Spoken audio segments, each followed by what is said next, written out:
Hi gorgeous! Today I have some weird makeup sponges to share with you. Some of these you may look at and think, what? And that was my thought exactly, but I kept an open mind. I'm showing you an up-close application with each of these and I will let you know 100% if they are good or are they just gimmick. First weird makeup sponge I have to share with you is one from a company called Evie Blender. When I saw this one, I said, I have to try that. It's made from 100% silicone. It is latex free. Has an indentation in the back so you can put your finger there while you're using it.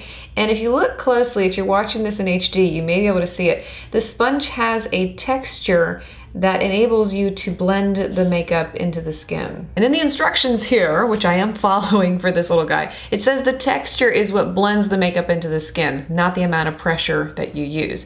So we're gonna test that out. And it also says to apply 1/3 to half the amount of foundation that you would normally use with your regular makeup sponge. So I'm gonna use the CoverGirl Outlast foundation for all of the sponges that I'm showing you in today's video. This is what it says. With your forefinger in the indentation right there, swipe the makeup onto your skin. And then it says you want to pat or roll the sponge to blend it. Okay.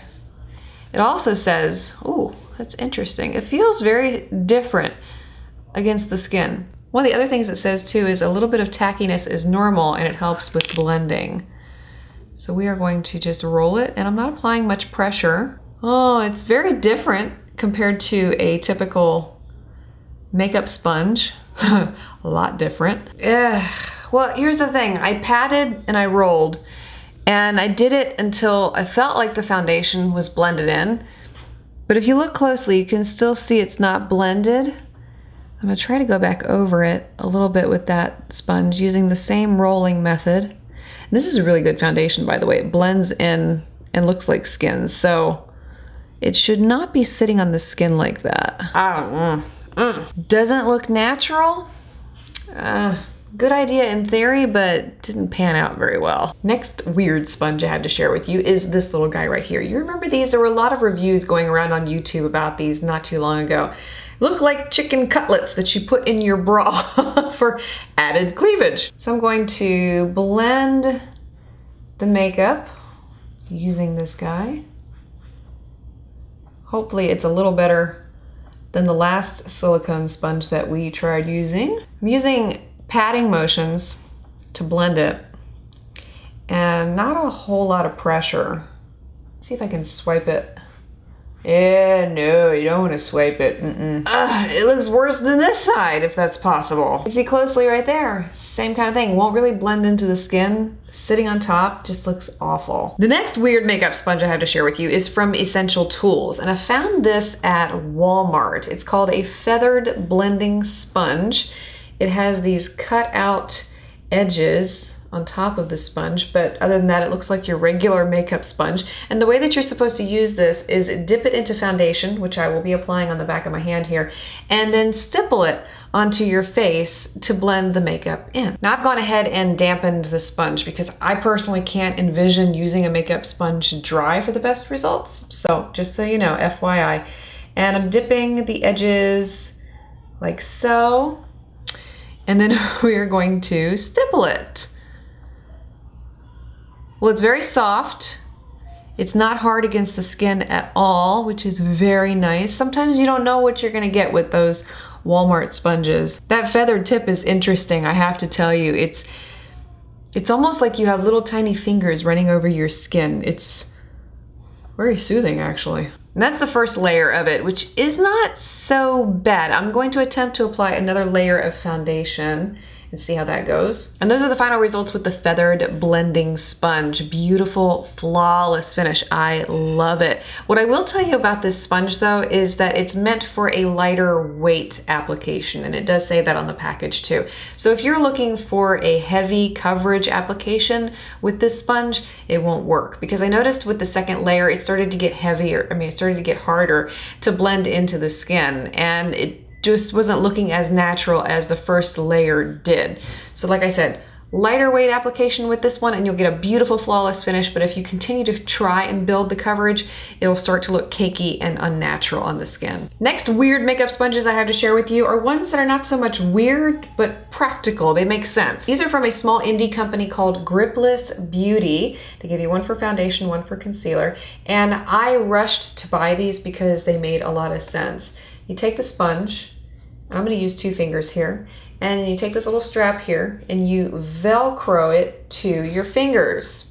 And it might help if I had it turned the right way around. Okay, there we go. And you would use this to blend makeup into your skin. Oh, genius. Well, so far so good. It's a little tougher than, let's say, the Beauty Blender. The Beauty Blender is a lot softer by comparison, but this is not uncomfortable to use on the skin. The results are just as beautiful as with a Beauty Blender. That product blended right in. I didn't have any difficulty using this sponge whatsoever. It's a little different having it attached to your fingers like that, but I rather like it. Let's try the concealer one. This is a tinier version, so I'm only going to be able to use 1 finger and blend. Whoa, it's different.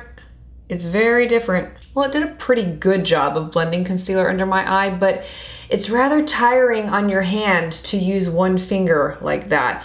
And if I were going to improve this guy a little more, I would go with a more slanted edge, like the L'Oreal concealer sponge, because it's a little tough to use this. Man, but if you had carpal tunnel or arthritis, you would not like this one bit because it puts a lot of strain on your whole hand. Next sponge I have to share with you is a recent release from Real Techniques, at least I think it is.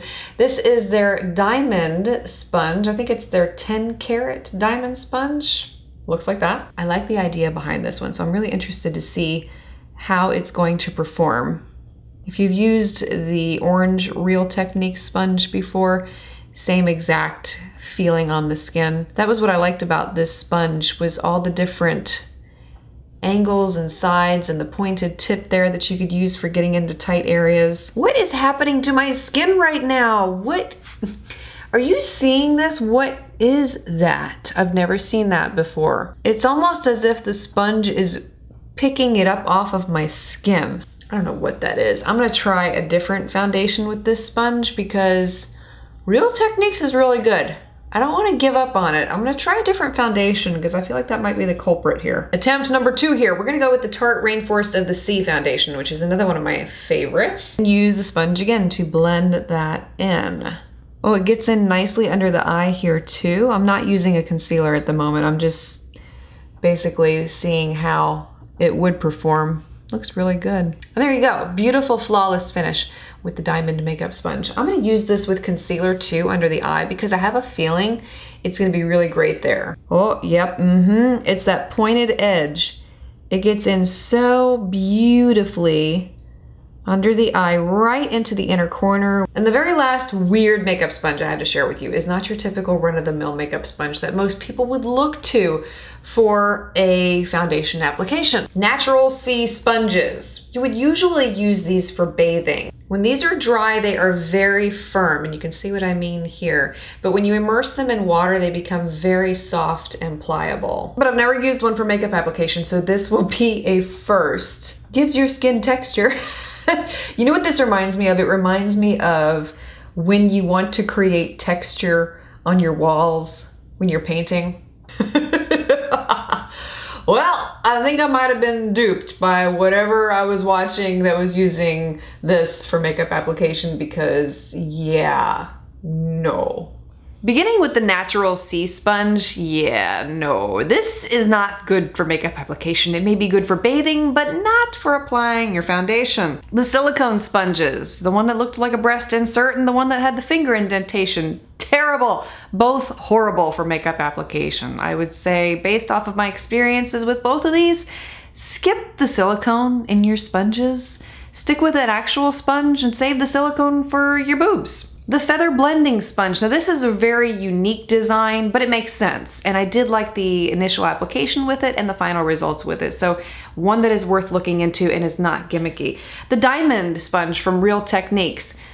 had a little bit of a struggle with it in the beginning, but I do think that was the foundation's fault. As you saw in the second application, that foundation went on a lot better with it. So definitely one that I do recommend looking into.